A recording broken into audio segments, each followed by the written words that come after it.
ಹೇಳಿ, ಏನು ವಿಷಯ? ಕೊಡಿ. ಏನಿದೆ ಸರ್, ನೀವು ನಮ್ಮ ಬ್ಯಾಂಕಿಂದ 600 ಕೋಟಿ ಲೋನ್ ತಗೊಂಡಿದ್ದೀರಿ. ಅದನ್ನು ರೀಪೇ ಮಾಡಬೇಕಾಗಿದೆ. ಅದಕ್ಕೆ ಸಂಬಂಧಪಟ್ಟ ನೋಟಿಸ್ ಇದು.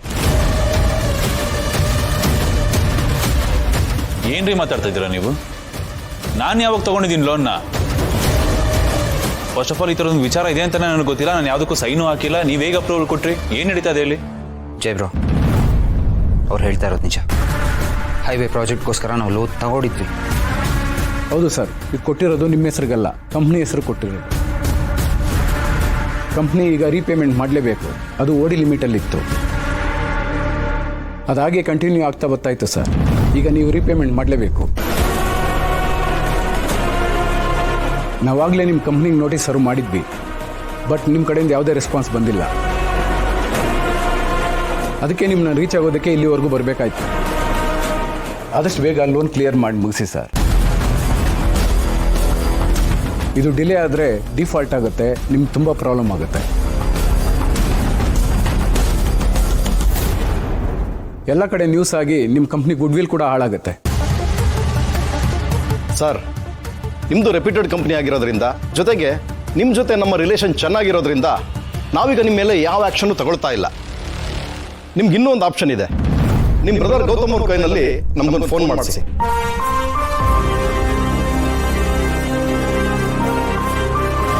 ಆವಾಗ ನಾವು ನಿಮಗೆ ಇನ್ನೂ 2 ವರ್ಷ ಎಕ್ಸ್ಟ್ರಾ ಟೈಮ್ ಕೊಡ್ತೀವಿ.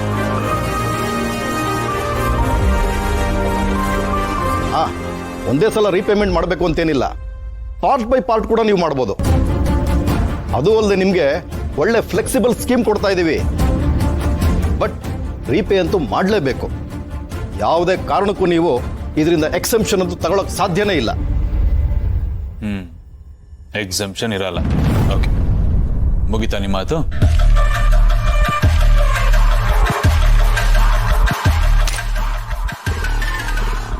ನಾನು ನಿಮ್ಮಷ್ಟೆಲ್ಲ ಮಾತಾಡಕ್ಕೆ ಹೋಗಲ್ಲ. ಶಾರ್ಟ್ ಆಗಿ ಹೇಳ್ತೀನಿ,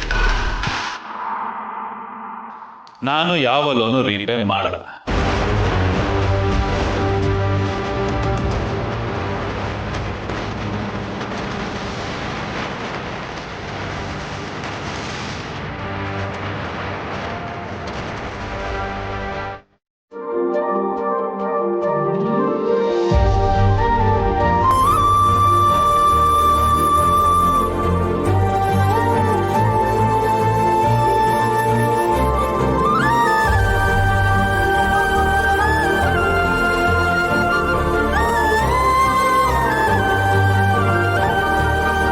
ಕಳೆದ ಇಷ್ಟು ವರ್ಷದಲ್ಲಿ ನಾನು ನನಗೋಸ್ಕರ ಬದುಕಿದ್ದೇ ಇಲ್ಲ. ನನಗೋಸ್ಕರ ಏನು ಬಯಸಿದ್ದೇ ಇಲ್ಲ.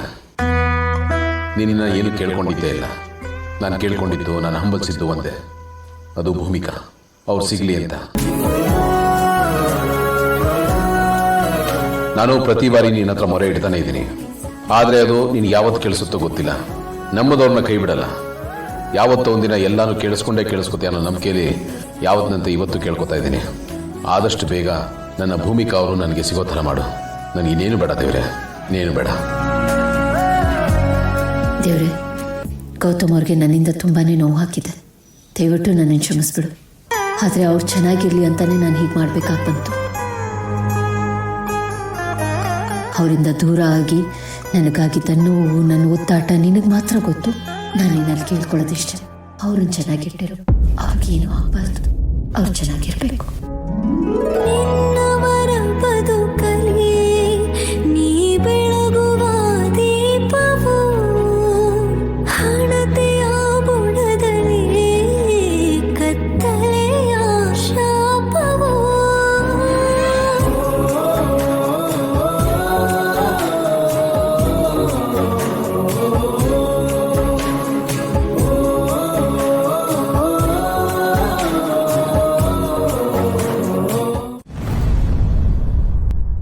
ಏನು ಮಾಡ್ಕೋತಿರೋ ಮಾಡ್ಕೊಳ್ಳಿ, ಲೀಗಲಾಗಿ ಫೈಟ್ ಮಾಡ್ತೀನಿ. ಏನು ಸರ್, ಏನು ಹೀಗೆ ಹೇಳ್ತಾ ಇದ್ದೀರಾ? Jai bro, you can't do this. ನಾವು ಲೋನ್ನ ರೀಪೇ ಮಾಡಲೇಬೇಕು. ಲೋನ್ ತಗೊಂಡಿರೋ ಬಿಗ್ ಬ್ರೋನೇ ಆಗಿರ್ಬೋದು, ಆದರೆ ಅವನು ಕಂಪ್ನಿಗೋಸ್ಕರ ತಗೊಂಡ. 10 ದುಡ್ಡು ಬರೋಷ್ಟರಲ್ಲಿ ಅವ್ನು ಮನೆ ಬಿಟ್ಟು ಹುಟ್ಟೋದ. ಆದರೆ ನೀನು ಆ ದುಡ್ಡನ್ನ ಮಿಸ್ಯೂಸ್ ಮಾಡ್ಕೊಂಡಿದ್ಯಾ ನಿನ್ನ ಪರ್ಸ್ನಲ್ ಥಿಂಗ್ಸ್ಗೆ. ಏನು ಮಾತಾಡ್ತಿದ್ಯಾ? ಅಷ್ಟು ದೊಡ್ಡ ದುಡ್ಡು ಕಾಣೋ, 600 rupees ಅಲ್ಲ. ನಾನು ಹೇಗೊಂದು ಮಿಸ್ಯೂಸ್ ಮಾಡ್ಕೊಳ್ಳಿ ಅದನ್ನ? ನೀನು ಅದನ್ನು ಕಂಪ್ನಿ ಮೇಲೆ ಇನ್ವೆಸ್ಟ್ ಮಾಡಿದ್ಯಾ, ಆದರೆ ನಿನ್ನ ಪರ್ಸ್ನಲ್ ನೀಡ್ಸ್ಗೂ ಯೂಸ್ ಮಾಡ್ಕೊಂಡಿದ್ಯಾ. ಜಯಪ್ರಭು, ನಮಗೆ ಬೇರೆ ಆಪ್ಷನ್ ಇಲ್ಲ. ನಾವು ಲೋನ್ನ ರೀಪೇ ಮಾಡಲೇಬೇಕು, ಇಲ್ಲಾಂದರೆ ಬ್ಲ್ಯಾಕ್ ಲಿಸ್ಟ್ ಆಗ್ತೀವಿ. ಆಮೇಲೆ ನಮ್ಗೆ ಯಾರೂ ಲೋನ್ ಕೊಡಲ್ಲ. ಅರ್ಥ ಮಾಡ್ಕೋ. ಪಾರ್ಥ, ಸ್ವಲ್ಪ ಸಮಾಧಾನ ಮಾಡು. ನೋಡು, ನಮ್ದು ನೆಟ್ ಟರ್ನ್ ಓವರ್ ಎಷ್ಟಿದೆ, ಅದರಲ್ಲಿ 600 crores. After all some percentage ಕಣ. ಏನು ಅರ್ಜೆಂಟು? ನಿಧಾನ ಕಟ್ಟದಾಯ್ತು ಬಿಡು. ನೀನು ಯಾಕೆ ಟೆನ್ಷನ್ ತಗೋತೀಯ? ನೋಡು, ನೀನು ರಿಯಾಲಿಟಿನೇ ಅರ್ಥ ಮಾಡ್ಕೋತಾ ಇಲ್ಲ. ಒಂದಿನಕ್ಕಾದ್ರೂ ಕಂಪ್ನಿ ಅಕೌಂಟ್ಸ್ನ ಚೆಕ್ ಮಾಡಿ ನೋಡಿದ್ಯಾ? ಹೀಗೆ ಆದರೆ ಕಂಪ್ನಿ ಜಾಸ್ತಿ ದಿನ ಇರಲ್ಲ. ನಾನಲ್ಲ, ಈ ಕಂಪ್ನಿನ ಯಾರು ಮೇಲೆ ಎತ್ತಕ್ಕಾಗೋದಿಲ್ಲ. ಕಂಪ್ನಿ ಮುಳುಗೋಗುತ್ತೆ.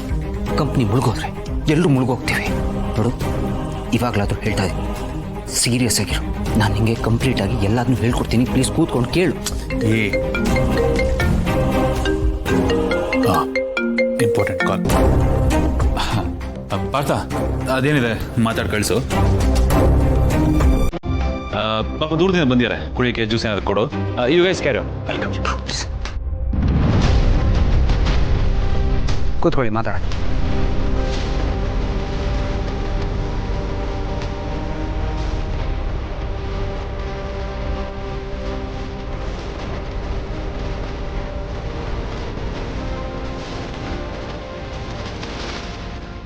ಹೀಗಾದ್ರೆ ಈ ಮನೆ ಕತೆ ಅಷ್ಟೆ.